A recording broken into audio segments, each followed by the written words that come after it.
오늘 말씀을 원래는 성령 충만한 그 존재의 순기능과 이제 역기능에 대해서 설교할까 했는데 제자된 스데반에 대해서 초점을 맞춰 보고자 합니다. 우리 먼저 6장 1절에 보면 시작할 때 그때라고 이야기를 하죠. 이제 그때는 언제냐면 5장 41절에 이런 말이 있습니다.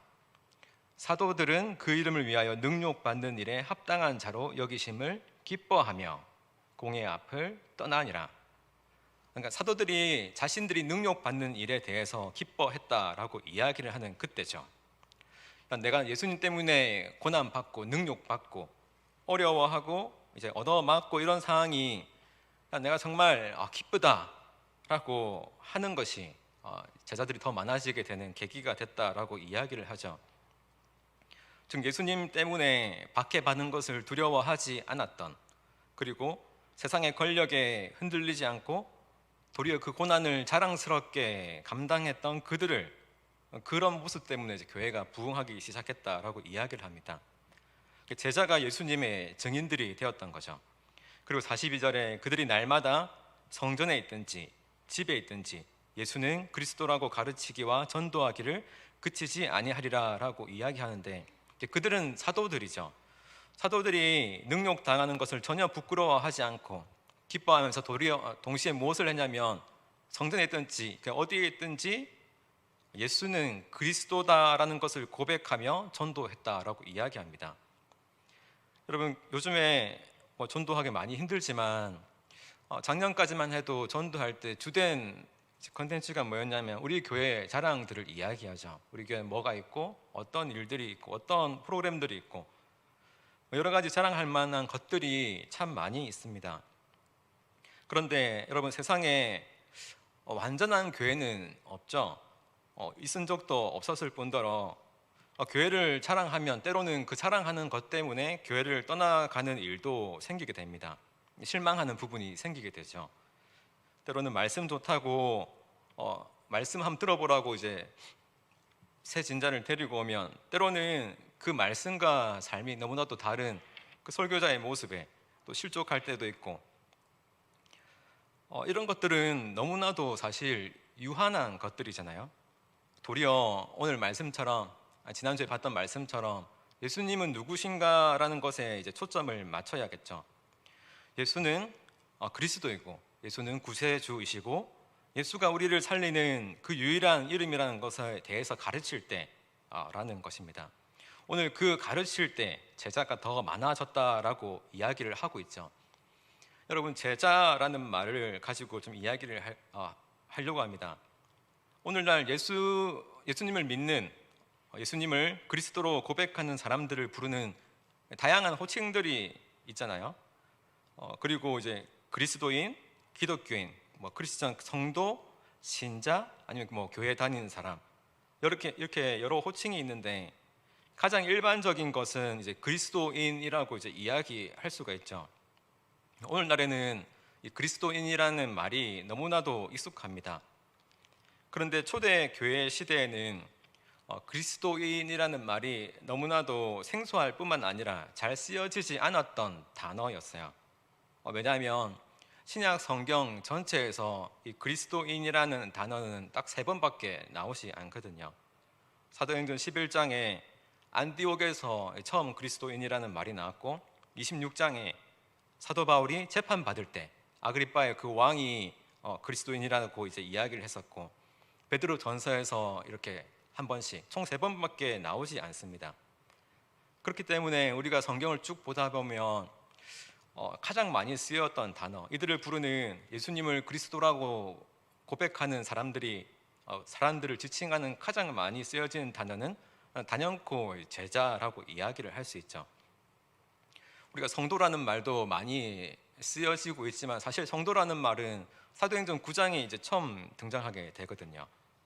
그러니까 우리가 쓰고 있는 이 단어, 초대교회 당시에 예수님을 그리스도로 믿는 이 사람들을 불렀던 가장 일반적인 호칭은 이 제자인 거죠. 헬라어로 이제 마데테스라고 하는데, 여러분, 그렇다면 제자는 누구이며 어떤 사람들인가? 어떤 특징을 가진 사람들인가라는 것에 대해서 우리가 질문할 수 있어요. 여러분, 제자라는 개념에 대해서 먼저 이야기를 해보려고 합니다. 여러분, 제자와 학생은 비슷하지만 다르죠. 물론 어느 정도 선생님에게 지식을 배운다라는 것은 비슷하게 불릴 수 있지만, 초대교회에서 제자에 관한 설명에 따르면 오늘날의 학생이라고 불리는 그러한 개념과는 조금 다를 수 있습니다. 왜냐하면 학생이라는 그 단어는 어느 특정한 장소에 가서 이제 배우는 사람들이죠. 또 특정한 기간에 가서 배우기도 하고 특정한 시간에 배우기도 합니다. 그런데 2000년 전에 쓰여졌던 그 제자라는 단어는 어느 국한된 장소에서만 배우는 것이 아니라 모든 시간과 모든 장소에서 배우는 사람이 이 제자인 거죠. 왜냐하면 제자는 이제 선생님과 함께 살면서 그 둘의 삶을 끝없이 공유하기 때문입니다. 그렇기에 제자라는 존재는 아주 극소수였던 거죠. 선생님과 제자가 함께 살면서 서로의 삶을 공유해요.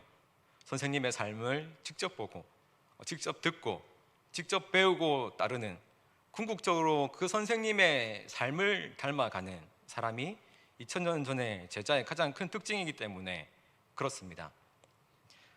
여러분, 제자는 삶으로 배우는 사람들이죠. 예를 들어 우리가 사랑이라는 단어를 배울 때 학생은 사전을 통해서 이제 그 정의와 의미를 배우겠죠. 그리고 언어적으로 어떻게 쓰이는지도 배우고, 사회적으로 또 문화적으로 종교적으로는 어떤 의미가 있는지, 우리가 사랑이라는 개념에 대해서 성경을 보면 그 예수님의 사랑에 대해서 충분히 배울 수 있습니다. 그리고 우수한 학생일수록 이런 부분에 있어서 사랑의 시각과 활동 영역을 좀 더 구체적으로 이제 개념화시키고 적용할 수 있겠죠. 하지만 여러분, 제자는 조금 더 다릅니다.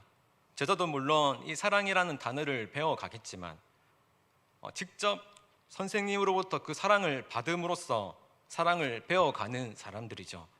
그리고 자기가 직접 그 어떠한 존재를 사랑함으로써 그 사랑을 또 배워가는 존재이기도 합니다.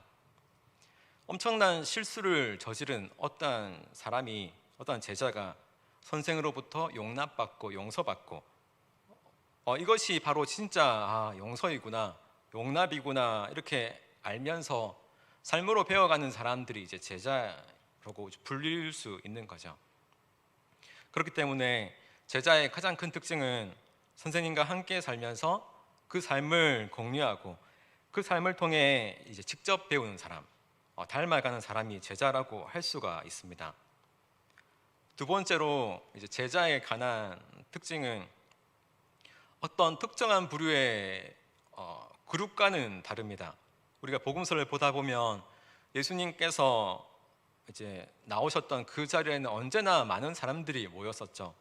예수님이 나타났다라고 하면 순식간에 많은 사람들이 모여서 예수님께 조금 더 가까이 가고 싶어 했었습니다. 근데 그 예수님께 가까이 갔던 사람들은 너무나도 많았지만 성경은 그 많은 사람들을 두 개의 부류로 나누는데, 하나는 제자들이고 하나는 이제 무리들이죠. 여러분, 제자와 무리는 다른 사람들입니다. 물론 공통점은 예수님 곁에 있고 싶어 하지만, 더 가까이 가길 원하지만, 그러나 무리는 자신들이 손해를 보지 않는 그 선까지만 따르는 존재들이죠.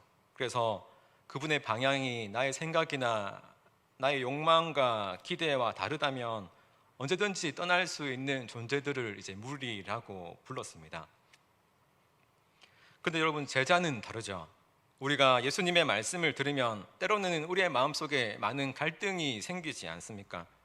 도저히 할 수 없을 것 같던 우리의 내면의 감정들, 우리의 행동들, 마음가짐과 태도들을 때로는 하나님께서 우리에게 요구하시지만, 그래도 그러한 그 힘듦을 끌어안고 가는 존재들이 이제 제자들이라고 할 수 있죠.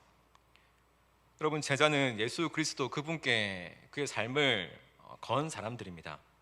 예수님이라는 그 이름이 그들의 삶에 가장 가치 있고 의미 있는 존재, 그리고 그들의 삶의 목적이다라고 고백하는 사람들인 것이죠.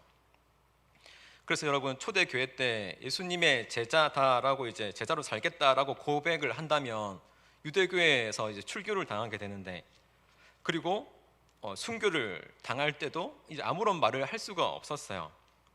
그런데 지금 이 상황 속 초대교회에서 순교를 당하고 이제 고난을 당할 때 사회적으로는 제자들의 숫자가 자꾸 줄여야 정상일 것 같은데, 도리어 지금 스승도 십자가에서 죽었잖아요. 공식적으로는 십자가에서 돌아가셨단 말이죠. 그런데 우리가 보통 종교 역사를 보면 교주가 죽으면 종교나 종파는 점점 작아지거나 없어지는데, 그런데 제자들이 더 늘어났다라고 하는 것은 우리에게 무엇을 말해주고 있습니까? 예수님의 부활이 너무나도 확실하고 확고한 이제 진리라는 것이죠. 또한 예수님의 그 죽음으로 인해서 그를 따르던 제자들은 이 땅에서 사라질 것만 같았던 그런 제자들이 그런 확고한 진리와 믿음으로 점점 더 늘어났다는 것을 이제 발견할 수가 있죠. 그렇게 오늘 사도행전 1장 1절과 7절에서 본문은 무엇을 말해주냐면 계속해서 많아진 제자들의 수가 증가한다라고 이야기를 하고 있습니다. 7절에 하나님의 말씀이 점점 왕성하여 예루살렘에 있는 제자의 수가 더 심히 많아지고, 그러니까 1절에는 제자가 많아졌다라고 이야기로 시작해서 7절에는 더 심히 많아지고, 그러니까 1절과 7절 사이에 과연 어떠한 일 때문에 그들의 제자의 수가 그렇게 많아졌는가라고 우리가 살펴보고자 합니다. 순교와 고난이 있었지만 왜 그렇게 성장할 수 있었는가? 우리가 1절 하반절을 보면 헬라파 유대인들이 자기의 가부들이 매일의 구제에 빠짐으로 히브리파 사람을 원망하니라고 이야기를 하고 있죠. 헬라파 유대인과 히브리파 유대인 사이에 갈등이 있었다는 건데 당연히 그럴 수밖에 없었습니다. 왜냐하면 당시에 이 헬라파 유대인들, 그러니까 로마 전역에 퍼져 있던 모든 헬라파 유대인들이 자기들이 이렇게 오랫동안 있을 거라는 계획을 하지 못한 채 그저 유월절만 지키기 위해서 이제 모였었잖아요. 근데 그렇게 왔는데 예수님의 그 십자가의 사건이 있었고 또 부활의 사건이 있었고, 그런 이러한 성령의 역사들을 체험하고 나니까 그들이 이제 떠나가지 못했던 거죠. 그 자리에서 교회가 세워지고 그냥 자리를 잡은 것이기 때문에, 그러니까 히브리파 사람들은 원래 그곳에 삶의 터전이 있던 사람들이고, 헬라파 사람들은 외국에 잠깐 살다가 왔지만 놀라운 체험으로 인해 그리스도인이 제자들이 된 사람들이니까 헬라파 사람들에게는 아무것도 경제적인 기반이 없었던 거예요. 그러니까 결국 우리가 사도행전 2장부터 쭉 살펴보던 가장 초대교회 주안점이 무엇입니까? 경제적인 공동체였잖아요. 바나바 같은 사람들이 자기의 소유를 전부 다 팔아서 이제 헬라파 유대인들의 이렇게 먹을 것을 채워주고, 이러다 보니까 처음에는 어느 정도 잘 됐지만 우리가 계속 성령의 역사로서 제자들의 수가 급증했었습니다. 그러니까 이 히브리파 사람들은 말도 잘 통하고 어느 정도 말이 통하면 감정도 소통하고 필요를 이제 보면서 채워줄 수 있지만, 헬라파 사람들은 이제 그게 안 됐던 거예요. 사도들이 다 챙길 수 없었던 거고, 그래서 오늘 이렇게 잘 말도 안 통하고 사정도 잘 모르다 보니까 헬라파 유대인의 가부들이 특별히 매일의 구제에서 누락됐다라는 사실이 밝혀지게 됩니다. 그렇게 히브리파 사람들이 이제 원망했다라고 이야기를 하고 있죠.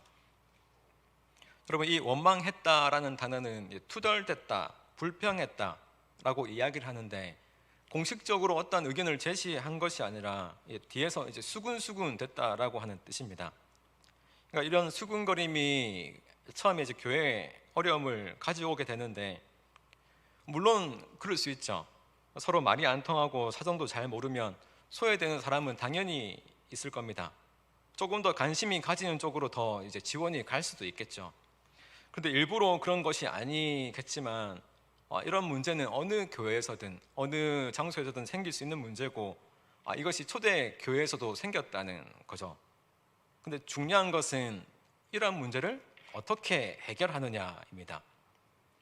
사실 우리가 문제가 발생했음에도 불구하고 해결하지 못한 채 썩혀두는 게 가장 큰 문제인 거죠.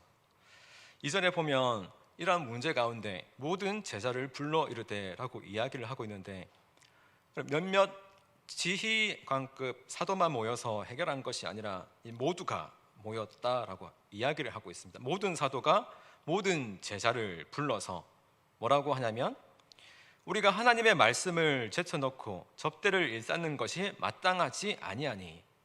여러분, 초대교회 영적인 지도자들이 자신들의 입으로 마땅하지 않다라고 이야기를 하는 것은 무슨 뜻이냐면 지금 제자들에게 공식적으로 사과를 하고 있는 겁니다. 인정하는 것이죠. 이게 중요한 부분인데, 여러분, 우리가 문제가 생겼을 때 해결하는 것 중에 가장 우선시 되어야 되는 것은 잘못한 것을 인정하고 책임을 지는 것이 필요하죠. 지금 12사도는 사람들을 다 모아서 고백해요. 우리의 잘못이다. 우리가 잘못한 거다. 그러니까 우리가 하나님의 말씀을 제껴놓고 접대를 일삼는 것이 마땅하지 않다라고 이야기를 합니다. 여러분, 접대라는 것은 헬라어로 어떤 뜻을 가지고 있냐면 이제 테이블을 깐다라고 이야기를 하는데, 그러니까 여러분, 이 말씀은 당시는 사도들이 제자들이 너무 많아서 밥상을 피느라 말씀과 기도에 소홀했다라고 생각할 수 있는데, 여러분, 이때 당시 베드로의 첫 설교 때 제자들이 3,000명이 늘어났잖아요. 그런데 과연 진짜 밥상을 필 사람이 없었을까요? 또 요리하는 사람이 없었을까요? 또 요리를 서빙할 사람이 진짜로 없었을까요? 도리어 이런 질문이 이 탁자로 해석할 수 있는 이 헬라가 트라페자라는 이제 헬라어인데, 제가 한번 찾아보니까 이것과 똑같은 단어가 똑같은 저자인 누가복음 19장 23절에 이렇게 쓰여 있습니다.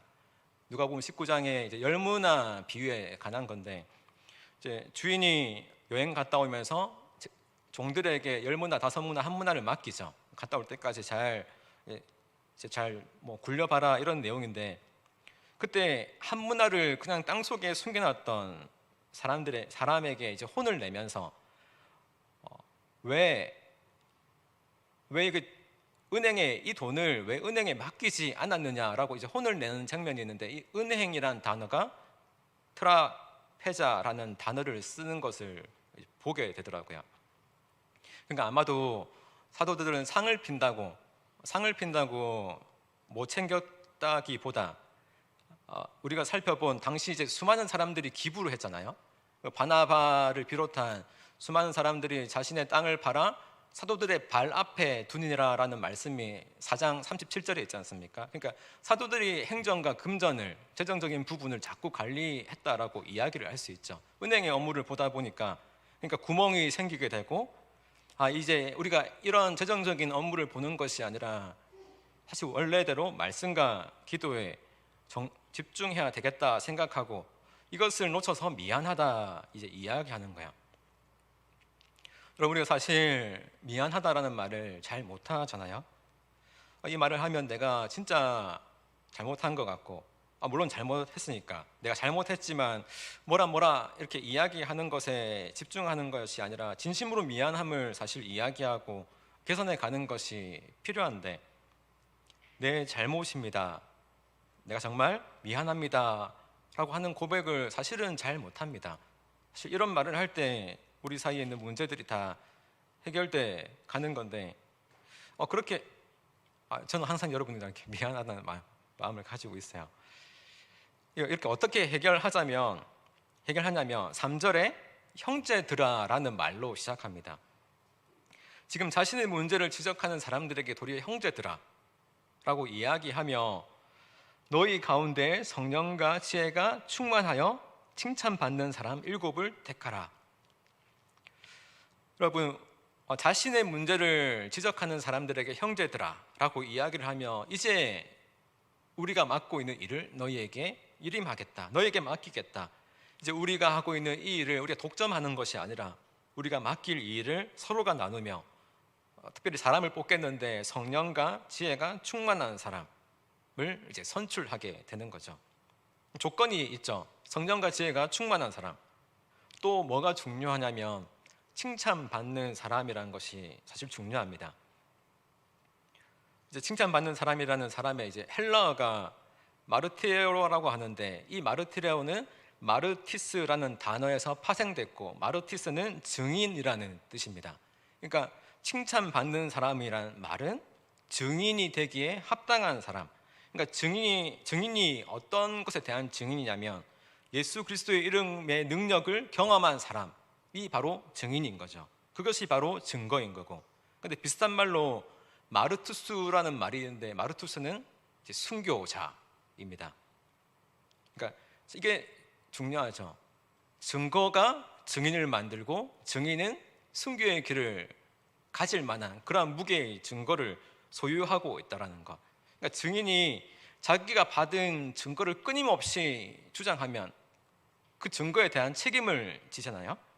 그러니까 당시 이러한 증거는 예수님을 그리스도라고 고백하는 이러한 증거는 그들이 죽을 수밖에 없었던 증거들입니다. 그 증거를 품은 사람들이 바로 마르티레오죠. 칭찬받는 사람. 그래서 교회 안에서 증인들이란 이제 죽을 준비가 된 사람들, 그리고 예수 그리스도에 대한 증거를 품은 사람들이죠. 그래서 그 증거를 품었다는 말은 내가 곧 죽을지언정 그 이름을 변치 않겠다라는 것을 이미 마음에 새긴 사람들을 뜻하고 있습니다. 이런 사람들에게 이제 일을 맡긴 거죠. 그리고 4절에 우리는 오로지 기도하는 일과 말씀 사역에 힘쓰니라 하니 하는데, 이게 말씀 사역이라고 적혀 있는 이 사역은 헬라어로 이제 디아코니아라는 단어를 쓰고 있죠. 근데 1절에도 구제라는 것이 사실 바로 디아코니아라고 번역합니다. 그러니까 말씀이랑 구제랑, 그러니까 말씀의 일과 구제가 같은 거죠. 그러니까 말씀 사역도 디아코니아라고 하는 것은 무슨 말이냐면, 교회 안에서 사람을 돕는 일이나 일꾼들이 하는 일이나 사도들이 하는 그 말씀을 전하는 일이나 똑같이 중요하다는 겁니다. 어떤 교회는 말씀이 제일 중요하지, 어떤 교회는 우리가 친교하고 구제하는 게 제일 중요하지, 이런, 어떤 데는 예배가 중요한 곳도 있고, 어떤 데는 찬양이 제일 중요한 곳도 있고, 어떤 곳은 코로나에 맞춰서 방송이, 영상이 제일 이렇게 중요하는 것들이 있겠지만, 사실은 이 모든 것들이 똑같은 사역이라는 거예요. 그러니까 우리가 서로가 맡고 있는 이 사역을 존중할 수밖에 없는 거죠. 그리고 이 모든 일은 다 영적인 존재로 인정받는 것입니다. 특별히 교회 일꾼을 세운 데 있어서 디모데 전서 3장에 보면 이런 말들이 기록되어 있는데, 신중하고 단정하고 책망할 것이 없고 관용하고 돈을 사랑하지 않고 다투지 않고 정중하고 깨끗한 양심을 가지고 절제하고 충성하고. 여기서 어느 것도 재능적인 면이 나오지 않죠. 모든 것이 다 이제 성품적인 면이 나와 있습니다. 그러니까 그의 삶에 있어서 일꾼들은 그리스도의 형상을 닮은 그들의 성품이 있었다는 거죠. 이렇게 그의 말에서 혹은 그의 행동에서 성령의 열매들이 드러나야 한다라는 것입니다. 그리고 그 말과 행동을 성령의 이끌림에 받아 살아가는 사람들이 바로 성령 충만한 사람들이죠. 그렇게 7명을 세우는데 5절에 보면 온 무리가 이 말을 기뻐하며 믿음과 성령이 충만한 사람, 스데반과 빌립과 이렇게 쭉 나오게 됩니다. 사실 이 7명이 전부 다 이제 헬라식 이름이거든요.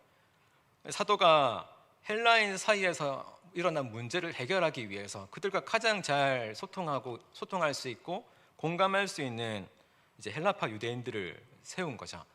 그리고 맨 처음에 스데반이 나오는데, 왜냐하면 우리가 유추할 수 있듯이 스데반이 6장에서 7장까지 스데반에 관한 이야기가 대표적으로 나오고, 다음 주에 이제 스데반에 대한 설교와 순교가 나오잖아요.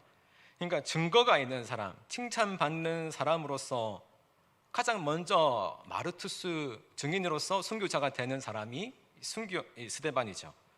그리고 마지막에 나오는 니골라라고 하는 사람은 우리가 니골라당의 장시자가 아닌가라고 유추할 수 있지만, 이거는 무리가 있는 해석입니다. 당시 이제 니콜라우스라는 이름을 가진 사람들이 너무나도 많았기 때문인데, 아무튼 이 사람들을 사도들은 세우고 기도하고 안수하죠. 여러분, 뽑는 것은 상당히 민주적으로 모든 제자들이 다 참여해서 뽑았습니다. 그리고 안수는 사도들이 주는 것으로 나오는데, 여러분, 사실 사도들이 주는 것이 아니라 사도들은 이 모든 것에 대한 주권이 하나님 앞에 있다라는 것을 지금 인정하고 있는 거예요. 일꾼을 세우는 것은 어느 사도들의 필요성에 따라, 교회의 필요성에 따라 세워가는 것이 아니라 하나님께서 하나님의 주권적으로, 하나님의 문제로 하나님의 주권으로 교회 일꾼들을 세워간다라는 이제 고백인 것이죠. 그렇기 때문에 최종 결정을 안수를 하는 사도들이 결정하는 것이 아니라, 교회가 결정하는 것이 아니라 하나님에게 달린 것이라고 지금 사도들은 기도하고 안수하고 그렇게 7 일꾼을 세웁니다. 이렇게 7 일꾼을 세웠을 때 교회에 3가지의 결과가 나왔죠. 첫 번째, 말씀이 왕성하게 되었고, 그러니까 하나님의 말씀이 정성왕성하여라는 표현은 성경에서 하나님의 말씀에 대한 교훈이 늘어났고 질이 깊어졌다는 것을 이제 가리키는 것이고, 둘째로 이제 교회가 부흥했습니다. 예루살렘에 있는 제자의 수가 심히 많아졌다. 그리고 이제 말씀이 강해지고 깊어지니까 교회가 부흥하게 되었던 거고, 세 번째는 세상이 항복하게 됐다는 것이죠. 허다한 제사장의 무리들도 이 도에 복종하느라라고 이야기하는데, 그럼 건실한 일꾼을 세웠던 교회가 놀라운 영향력을 발휘하면서 도리어 이 세상 가운데 회개의 씨앗을 뿌렸던 거죠. 여러분, 교회의 일꾼이 세워지고 그분들의 성령이 충만하여서 증인의 역할을 할 때 교회는 성장해 갈 수 있었던 겁니다. 오늘 본문은 그 제자들에 관한 이야기죠. 투표를 잘 하자라는 이야기도, 누굴 잘 뽑자라는 이야기도 아니고, 우리가 일꾼 되어지고 특별히 내가 증인 되어져 가는 것이 바로 제자가 되어 간다라는 말씀인 거죠. 그렇게 오늘 말씀 8절로 가면 그는 은혜와 권능이 충만하여 큰 기사와 표적을 민간에 행했다라고 이야기하는 사람이 나오는데, 8절부터는 스데반이 주도적으로 등장을 합니다. 당시 이제 기사와 표징을 나타내는 사람들은 예수님과 그분이 뽑은 사도들 뿐이었거든요. 그런데 처음으로 사도들이 아닌 일꾼의 손으로 권능과 기사가 나타나게 된 것이죠. 이 말은 즉슨 그가 행한 모든 일 가운데, 모든 사역들 가운데 하나님의 그 성령님이 항상 함께 하신다는 것을 이제 분명히 드러내고 있는 사건입니다. 성령의 열매가 지금 드러나고 있는 것이죠. 그뿐만이 아니라 스데반은 말하는 것에 있어서도 성령의 열매가 나타났었는데, 9절과 10절을 보게 되면 스데반은 늘 지혜와 성령으로 그가 말할 때 능히 누구도 당하지를 못했다라고 이야기를 하고 있죠. 특별히 9절에 스데반과 대적했던 사람들을, 논쟁했던 사람들을 보면 자유민들이라고 이야기를 하고 있는데, 이 자유민은 로마가 막 제국으로 수많은 도시들을 만들어 나갈 때 많은 사람들을 노예로 징용했거든요. 그런데 그때 새로운 도시들을 세우고 노역인으로 끌려갔던 사람들을 다시 풀어주던 단어가 이제 자유민인데, 이런 자유민들이 유대 땅에 다시 돌아와서 회당을 짓고, 그러니까 예루살렘에 돌아와서 자기들의 회당을 짓고, 여기 보면 세계 각지에서 온 사람들이 다 스데반과 더불어 논쟁할세라고 이야기를 하고 있는데, 여러분, 거기에 길리기아라는 지역도 있죠. 여기 사울이 길리기아 다소의 출신입니다. 아마도 여기에 같이 있었을 것이라고 추측이 되는데, 왜냐하면 나중에 스데반이 죽을 때 사울의 그 발 앞에 스데반의 옷자락을 내려놓잖아요. 그러니까 여기에 논쟁을 할 때 사울도 같이 있었다라고 추측할 수 있죠. 근데 중요한 거는 해당의 그 많은 사람들, 특별히 우리가 사울 같은 경우에는 가말리엘 학파, 그때 당시에 최고의 학문 중에 하나인 그 학파에서 율법에 정통한 사람인데, 그들과 같이 논쟁을 했을 거라고 추측한다면 그 논쟁 가운데 스데반이 이제 능히 이겼다라고 이야기를 하고 있다는 것은 그 스데반이 성령의 능력으로 그렇게 이야기했다라고 밖에 할 수 없는 것이죠. 기억해야 할 것은 사도들이 세운 일꾼은 이렇게 성령으로 말하고 성령으로 행하는 성령 충만한 하나님의 사람이었다라는 것입니다. 제가 이제 신학교에 다닐 때 어느 교회 담임 목사님의 설교가 아직도 기억에 많이 남는데, 지금은 서울에 이제 큰 교회 가신, 내용이 어떠냐면 교회 안에서 정말 일을 잘하는, 정말 맡겨진 일을 사역을 잘하고 그 일을 뭐든 맡겨내면 다 잘하는 사람인데 조금 덜 경건한 사람과 그것을 잘하지 못하지만 아주 경건한 사람들 중에 교회에서 누구를 세워야 하느냐라고 한다면 당신은 이제 후자를 생각한다라고 이야기를 하더라고요. 이유가 없어요. 그냥 이유는 그는 경건한 사람이다라는 것이 이제 이유인 거죠. 하지만 여러분, 세상은 좀 반대인 것 같죠. 어떤 사람이 인품이 별로라도 일을 그냥 잘하기만 한다면, 또 그 사람을 일하는 정말 똑부러지게 잘한다면 더 높이 평가하는 게 참 많은 것 같습니다. 도리어 교회는 때로는 그리스도를 닮은 사람, 성령으로 채워진 사람만이 사용되어져야만 하죠. 여러분, 우리가 고린도 교회를 한번 생각해 보십시오. 얼마나 많은 재능과 은사들이 그곳에 있었습니까? 특별히 가르치는 것에 있어서 부족함이 없었던 그들이죠. 근데 그곳 가운데 가장 극심했던 초대교회의 분열들이 있었습니다. 은사를 가지고 싸우고 예배는 무너지게 되고, 도리어 하나님을 사랑하는 자가 진짜 일꾼이 되어져 가던 시절이었죠. 그런데 이런 스데반에게 있어서 지금 엄청나게 어려운 일이 닥쳐오게 됩니다. 지금 그리스도를 대적했던 사람들은 이 그리스도를 따르는 이 일꾼들, 그리스도를 닮은 일꾼들도 같이 대적을 하게 된 거죠. 예수님을 죽이게 했던 이 마태복음에서 산헤드린 공회가 예수님을 심판하잖아요.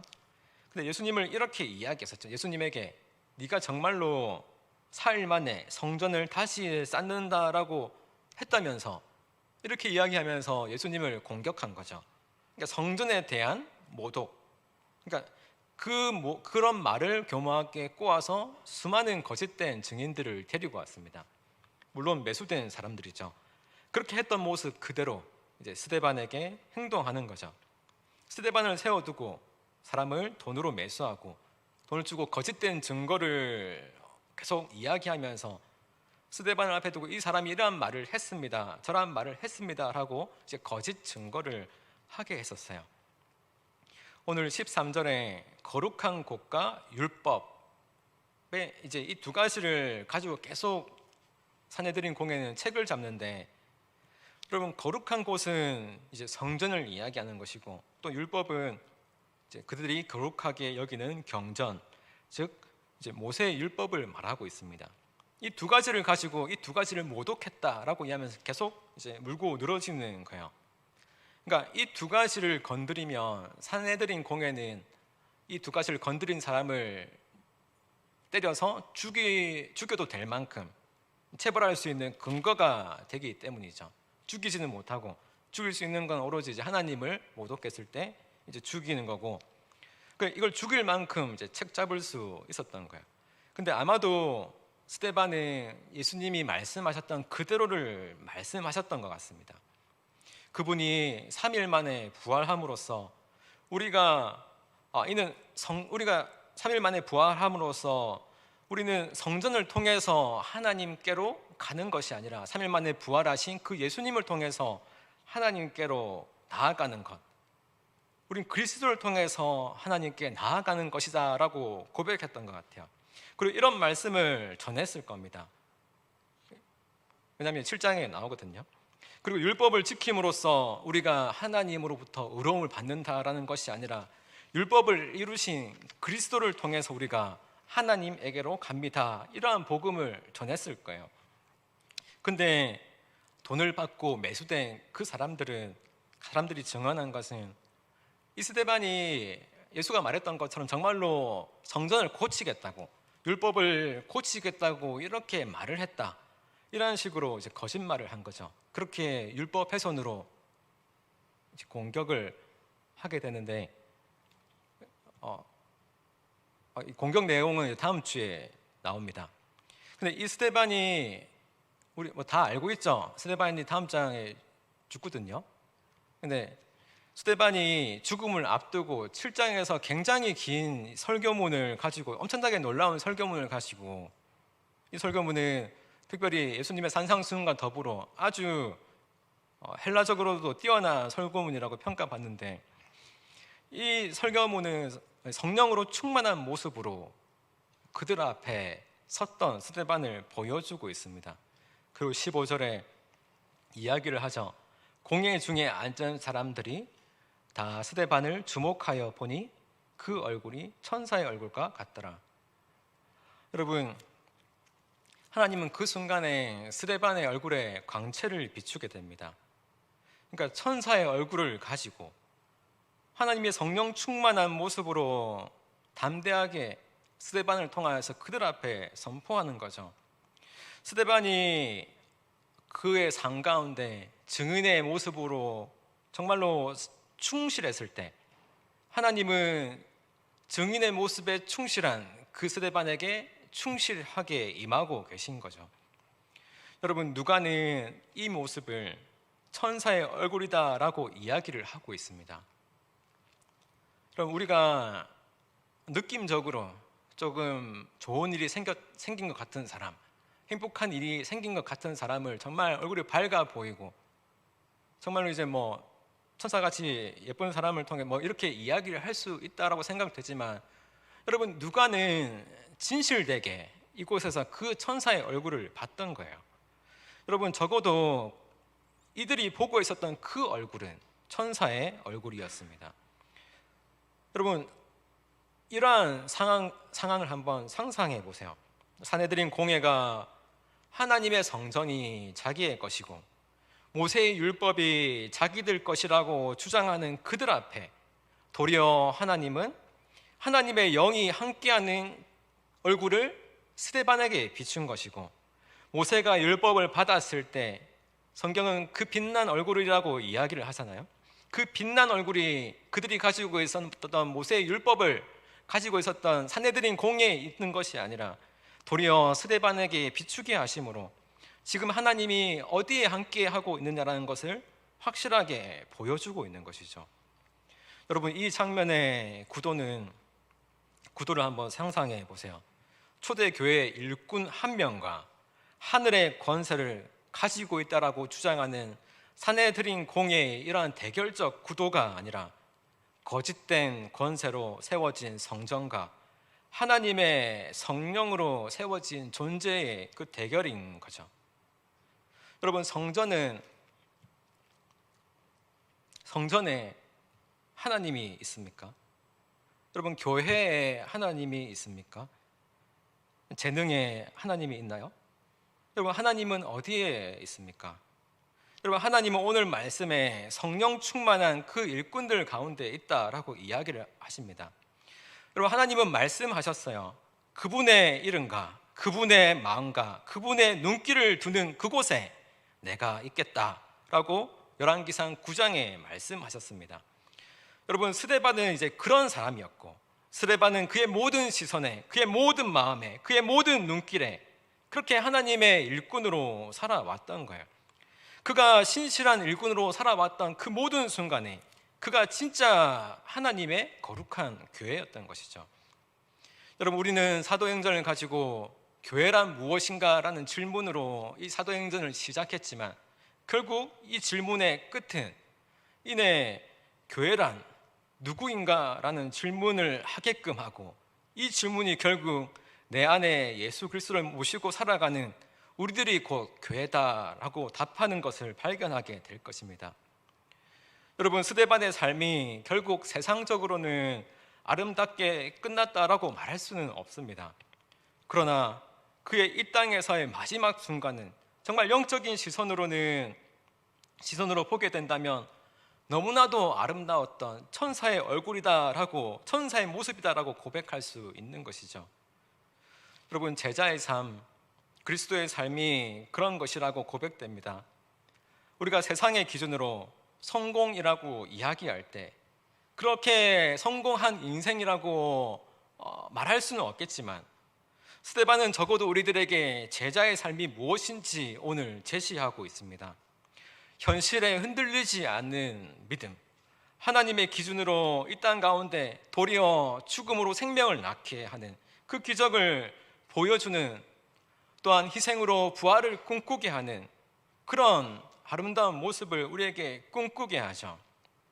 저는 이러한 스데반의 모습을 보며 우리가 정말로 하나님의 일꾼이 무엇으로 세워져야 하는지 꿈꾸게 됩니다.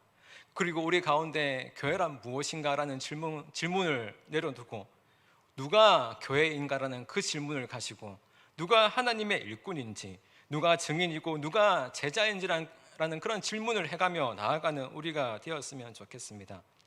오늘 그 천사의 얼굴과 같았던 이 세상을 이기는 그런 믿음, 이 세상의 권위를 이기는 그러한 증거가 우리 모두에게, 또한 그 증거를 가지고 사는 사람들에게 약속하신 그 하나님이 함께 하시는 그 성령이 이끄는, 성령이 충만한 청년대학 공동체가 되기를 소망합니다.